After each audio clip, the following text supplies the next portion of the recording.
L'homme et sa mission. L'homme échoue dans sa vie à cause de son incompréhension et cela lui trouve à comprendre sa mission sur la terre. Il est certain que l'Éternel a eu une mission pour l'homme avant même qu'il l'a créé. Si Dieu n'avait pas eu une mission pour l'homme sur la terre, il aurait eu la capacité de créer l'homme à la manière du poisson de la mer ou un animal féroce. Mais la mission qu'il a eue pour l'homme l'a permis de créer l'homme à son image, avec une intelligence, une force physique pour maintenir cette terre. Genèse 1, verset 27-28 déclare: Dieu créa l'homme à son image, il le créa à l'image de Dieu, il créa l'homme et sa femme. Dieu les bénit et leur dit: soyez fécondes, multipliez, remplissez la terre et assujettissez et dominez sur les poissons de la mer, sur les oiseaux du ciel et sur tout animal qui se met sur la terre. Dieu a créé l'homme avec tous les éléments essentiels pour bien vivre sur la terre. Il a créé l'homme avec amour. Et cet amour doit partager de l'un à l'autre. Il a donné l'homme la capacité d'admirer la création, la science, la philosophie et une capacité pour connaître et admirer la grandeur de Dieu afin que l'homme puisse lui rapprocher spirituellement. Catherine Aubin, dominicaine de la congrégation romaine de Saint-Dominique, titulaire d'une maîtrise en psychologie, elle est docteur en théologie, disait: plus l'homme s'approche de Dieu, plus ses sens spirituels se déploient, plus il devient sensible à l'action de Dieu. Contrairement, quand l'homme s'éloigne de Dieu, il se transforme en diable ou en démon. Tous ceux qui sont en train de semer la terreur, tous ceux qui sont en train de tuer les enfants de Dieu, ce sont des gens qui refusent de connaître, d'accepter l'Éternel. Ils ont des oreilles pour entendre, mais ils choisissent de ne pas entendre. Ils ont les yeux pour voir, mais ils les ferment pour ne pas voir. Ils ont la foi punique. Depuis l'aube de l'humanité, l'homme se trouvait dans une difficulté de comprendre lui-même. L'homme ne peut pas avoir une bonne vie, une vie complète sur cette terre, s'il ne sait pas de se connaître lui-même. Quoi qu'il fasse partie de la reine animale, mais il n'est pas bestial. Il doit savoir et agir comme un être rationnel, un être doué de raison. Il doit être conscient que la terre n'est pas une écurie. Il doit prouver qu'il est un animal distingué. Il faut qu'il vive au niveau que Dieu l'avait placé, comme un être rationnel, un être raisonnable. Et ses jugements, ses actions doivent être rationnels. On dit souvent que l'homme est un animal rationnel, et c'est cela qui distingue l'homme de la bête.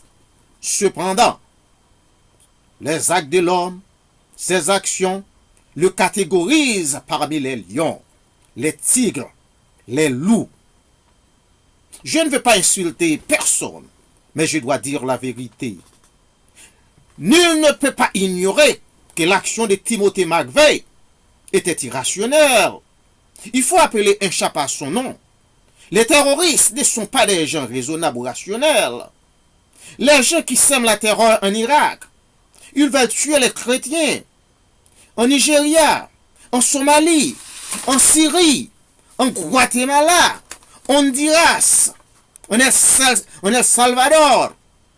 Juste pour mentionner que quelques-uns, ils ne sont pas des gens normaux. Ils sont des gens irrationnels. Les gens qui n'ont pas de raison.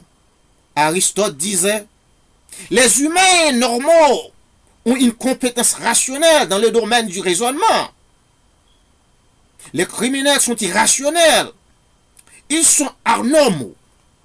Les faux prophètes, les faux pasteurs sont irrationnels. David Koresh n'était pas anormal parce qu'il disait: si la Bible est la vérité, alors je suis le Christ. Ce n'était pas lui, Ce n'était pas lui seul qui disait des sottises. Il y en a encore plusieurs qui disaient et disent des sottises. Tous ces gens-là sont anormaux. Ils ne peuvent pas raisonner. Ils prennent des décisions irrationnelles, lesquelles qui ne colèrent pas avec leur mission sur cette terre. Une personne qui est normale doit respecter le nom de Dieu. Cette personne doit savoir que nous n'étions pas, nous n'étions pas nés à la manière d'une grenouille. Deutéronome 5, verset 11 déclare: Tu ne prendras point le nom de l'Éternel, ton Dieu, en vain, car l'Éternel ne laissera point impuni celui qui prendra son nom en vain. L'homme est un passager sur cette terre.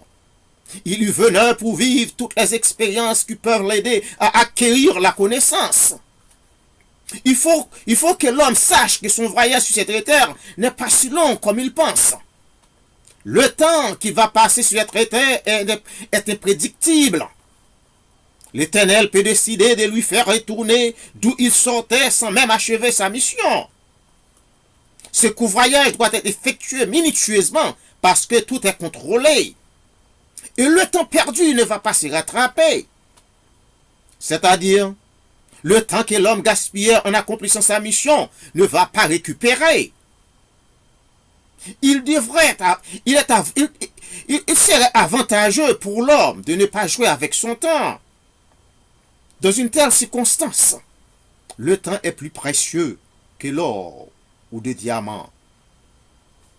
Et s'il utilise son temps rationnellement, intelligemment, l'homme a suffisamment le temps pour achever sa mission.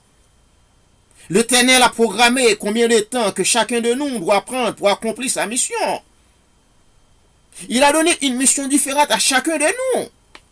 Mais il faut éviter de croire qu'une mission est plus meilleure que l'autre. Car Dieu distribue toute mission à la compréhension de chaque individu, unique et selon le mérite de la personne. L'Éternel ne donne à personne ce qu'il ne peut pas faire. Si un homme ne peut accomplir sa mission, il est lui seul à blâmer. Achille et Malianine disaient: si ton âme est blessée, ne blâme jamais les autres de ses plaies. Il faut que l'homme sache que la vie est extrêmement courte. Et l'Éternel ne va pas lui pardonner après sa mort s'il n'a pas accompli ces 3 missions divines. Lesquelles? Premièrement, il doit protéger la vie des autres.